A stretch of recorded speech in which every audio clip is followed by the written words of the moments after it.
محكمة الجنايات بالعاصمة الفرنسية باريس. وتابعنا جميعا وسط تغطية إعلامية كبيرة. تابعنا جميعا أطوار محاكمة الفنان المغربي سعد المجرد. أنتم تشوفون معنا إخواني أخواتي، كان حضور كبير للمغاربة للمحبين ديال سعد المجرد من مختلف الجنسيات، من المتتبعين أو المحبين ديالو. كل شيء كان حاضر هنايا، حتى من كما قلنا لكم من القاعة ما قدرش تستحمل هذاك العدد الكبير ديال الحضور اللي حضروا باش يتابعوا اطوار هذه المحاكمه هذه. وداروا لهم قاعه اخرى باش يمشيو وداروا لهم فيها النقل المباشر ديال النطق بالحكم. الملف كان بدا اليوم ايضا الصباح. اليوم الجلسه الاخيره بدات الصباح تقريبا حوالي الساعه 9:45. من بعد ذلك كانوا نزلوا سعد المجرد، نزلوه لتحت باش يبقى تحت الحراسه الامنيه الى غايه النطق بالحكم. الان اخواني اخواتي هنا بفرنسا الساعه تقريبا 6:15. كما قلنا لكم بان تقريبا مع ديك الجوال 5:30 ديال العشيه تقريبا دخلت الرئيسه ديال الجلسه، وكان لهم 3 قضاة وايضا 6 محلفين دخلوا للقاعه. تكلموا على الحكم كامل، تكلموا على الملف كامل من اوله الى اخره. وأكدت الرئيسة بأن القضاء الفرنسي اقتنع بأنه سعد مجرد التهم هي ثابتة في حقه، وعليها حكموا عليه ب6 سنوات سجن نافذة. أنتم تشوفوا تعزيزات أمنية هنا بالمحكمة. أنتم تشوفوا أنا أطوال الجلسة من داخل القاعة شفنا واحد الحصارة كبيرة عليك، يمكن من المقربين ديال الفنان المغربي سعد مجرد. كنتي معايا في القاعة، حضرتي على كل شيء على عينيك. حنا شوية اليوم وني تري بليسي في هاد اللحظه هادي، باش شفنا واحد اللقطه اللي ما شافتهاش كل العالم كامل شافها.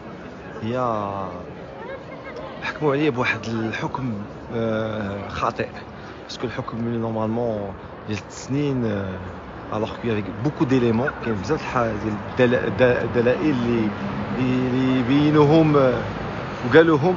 هذه عقوبه داروها عليه، ça s'appelle françaوية مثالية exemplaire.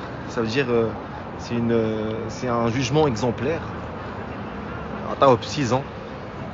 وهادشي اللي تيدار اكطوالمون عطاوه ب 6 سنين. واحد اللقطة بين الزوجة ديالو ولا لا فام ديالو غيتا، دازت بحال هكا.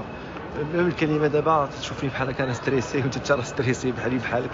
راسي تسمى مغربي وحنا مغاربه، وفي قضيه ما كاينش دلائل كما قالت له جوج، ما لقاو حتى شي حاجه، حتى شي دليل صحيح باش يصيفطوه ب 6 سنين.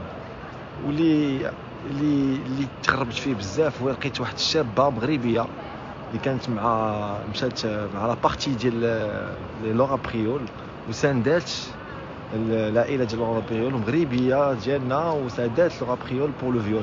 انا بور لو فيول انا جو سوي tout à fait d'accord pour le viol. شي واحد اللي تيكون يسوبي ان فيول جو بو ميتر ا سا بلاص، تكون شي مراه ولا تكون شي بنيه ولا دريه سوبي هاد لو فيول هذا، تو سامبلومون واحد ياخذ القضاء تعطيها الحق ديالها. ولكن انا داكشي اللي شفنا كنتي معنا من الاثنين حتى الجمعه، ما كاين حتى شي دليل صحيح باش سعد يمشي 6 سنين. القاضي ديالو واش داز المحامي ديالو من قدامنا. البارح دار واحد لا بليدواري انكرويابل، ولكن ما كاينش شي دليل صحيح. دونك دار ابيل دونك 10 جوغ، دونك كاين واحد لابيل يدار يعاود يدير الجوجمون، ولكن دابا حكمت عليه القضاء فرنسي. راه هو المحامي ديالو راه هو تقريبا راه هو في الباب، راه هو دايز مشى. إذا أنتم تشوفوا معنا إخواني أخواتي متابعي قناة شوف تي في من هنا من خارج المحكمة ديال الجنايات بالعاصمة الفرنسية باريس.